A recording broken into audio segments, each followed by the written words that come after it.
Hello my friends, welcome to Anna's Violets. Today I'm going to show you what I do with my orchids after they finish blooming.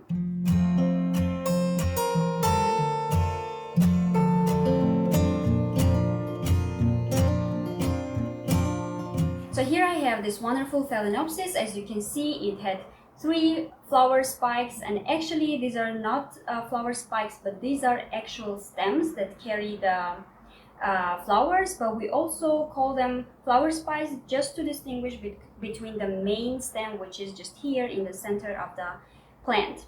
And usually when we have orchids at home, sometimes they have 1 or 2 spikes, and when we buy them we can even find orchids that have 3 spikes, even 4, but normally this does not happen at home, although this also depends on the variety and if you provide the best conditions for your orchids, and if the genetics, so to say, yes, of the orchid has the opportunity to have 3 or 4 flower spikes at the same time, this may happen, of course.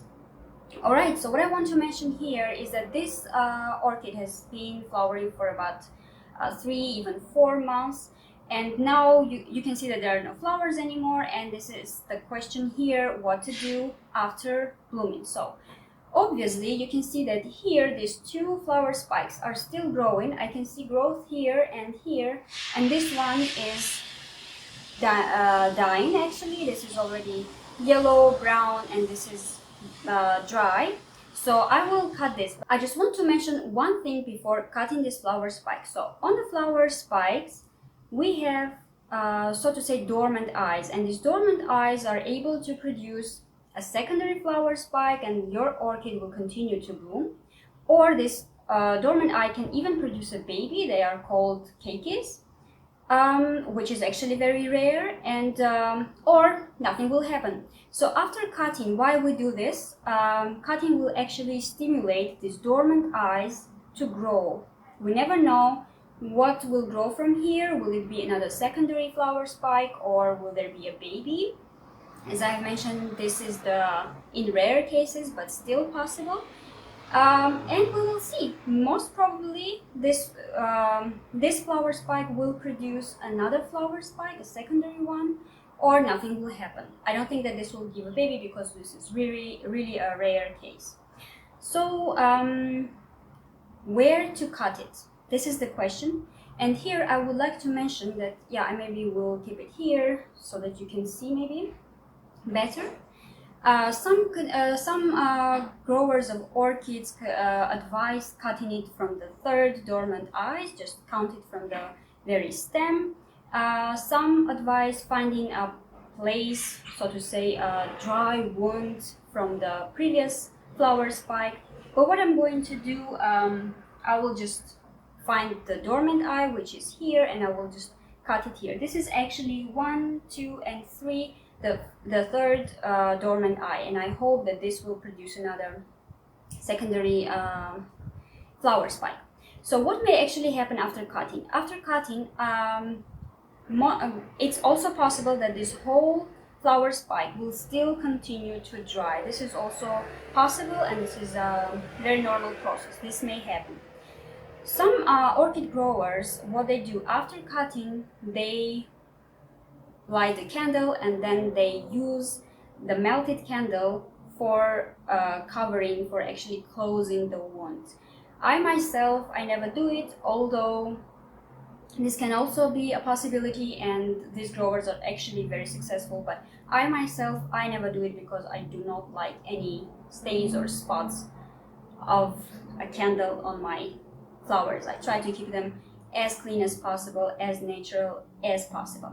So how to cut it? You just take scissors or maybe clippers. The most important thing is that they should be really sharp. So, and I said that this is the dormant eye that I'm going to cut now. So I cut just 1 centimeter, about 1 centimeter above the dormant eye, and I do like just a clear cut, just like this. As you can see, we do not need anymore this support. We can remove it. There's no need. This is just support for the flower spikes, and this is actually not really necessary. but we just prefer to have these flowers growing straight, or maybe have an even cascades if the variety can actually grow cascades of flowers. Not every variety can make it. And actually what we do, I just want to show you this top part, right? This you can, even if it's green but it's not growing, just to stimulate the growth, you need to cut it. But as I've mentioned, I see already that it's growing from here, that's why I do not cut it. But at this moment, when I see that there are no flowers, usually I would cut the flower spikes just where I said. And this part is not useful for anything. This will not produce anything, so you can throw it away. All right. What else I will mention? Yeah, as I said, I do not use anything here. After 1 day, after 2 days, it will be completely dry and nothing will happen to it. And I really hope that this will not dry out, but this will also produce another secondary flower spike.